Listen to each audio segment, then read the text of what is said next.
Porções extraídas do jornal Árvore da Vida, artigo de capa. Conversa com o leitor, a parte boa da vida da alma. Certa vez, o irmão que foi convidado para dar uma palavra a certa igreja perguntou de maneira direta à audiência que ouvia confortavelmente a mensagem: quem entre vocês bate na esposa? E muito rapidamente acrescentou: não precisa levantar a mão.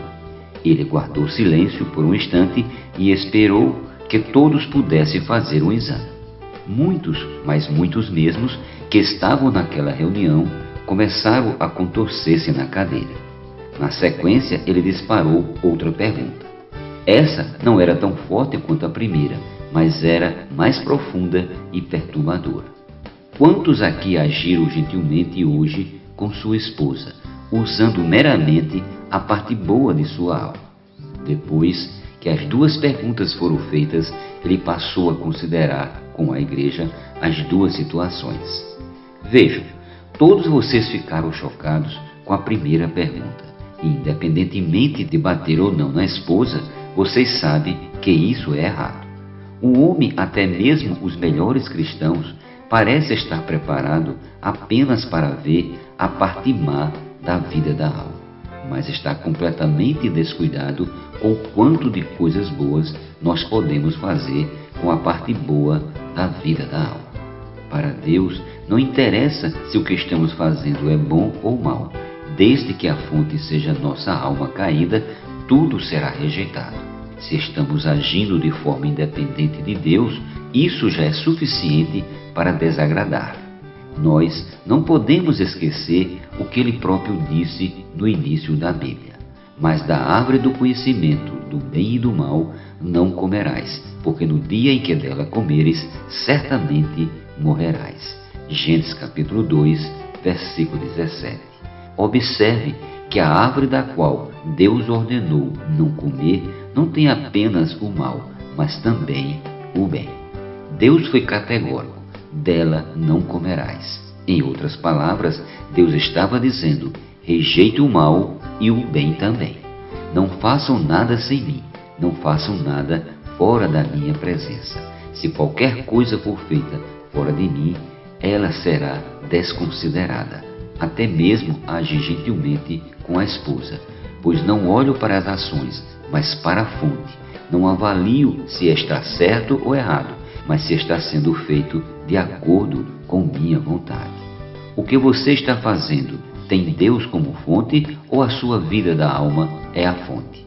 A expressão vida da alma refere-se a um viver em que a alma considera, movimenta-se, pensa e age independentemente de Deus.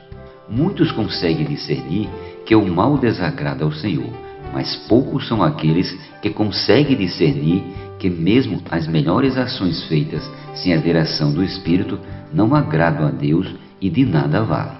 E o pior, muitos cristãos estão definindo espiritualidade e santidade por esse critério. Como Satanás nos tem enganado.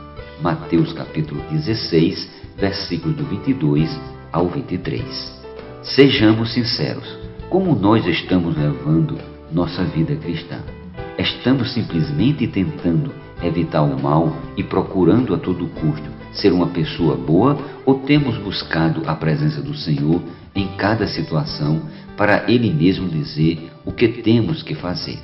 Se praticar o bem fosse suficiente, os discípulos de Confúcio estariam numa situação muito melhor do que a maioria dos cristãos. A ação de Satanás na vida dos incrédulos é cegá-los quanto ao pecado e quanto à eficácia e benefício do Evangelho. 2 Coríntios capítulo 4, versículos do 3 ao 4.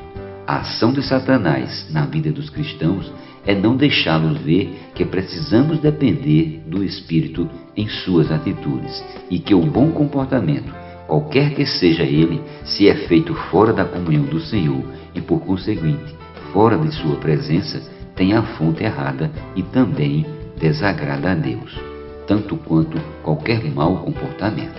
Gênesis capítulo 4, versículo 5, 1 João capítulo 3, versículo 12 e Mateus capítulo 16, versículos do 22 ao 23. Nossa expectativa com esta edição é enriquecê-los com a palavra de Deus. Quando a palavra é tomada com oração, recebemos a luz do Senhor, que nos faz ver todo o engano de Satanás e a profundidade da vida cristã.